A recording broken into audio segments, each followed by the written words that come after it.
One thing is certain about this election, and that is the election is no joke. Supporters are taking the campaign seriously, and that urgency was evident when political parties submitted their lists to the Ghana Elections Commission Friday afternoon.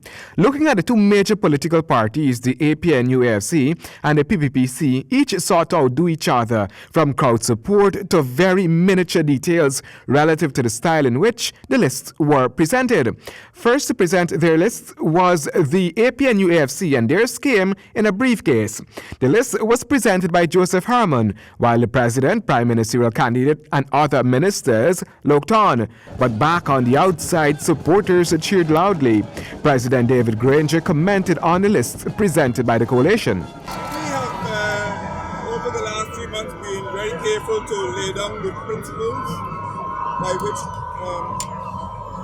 persons are elected. We have decided on the criteria among the 6 partners.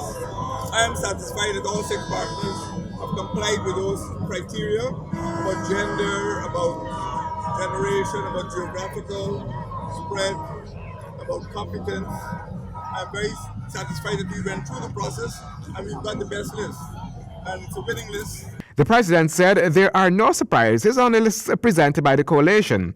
Meanwhile, the PPP was the 4th party to present their list of candidates. The party's lists arrived in a small briefcase, and according to General Secretary of the party, Bar Jagdio, their party's lists contain diversity and will win. We have people from all across the country.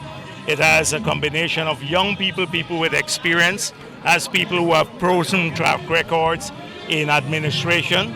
So we think overall we have a list from which we can choose the future leaders to take our country forward and implement our program.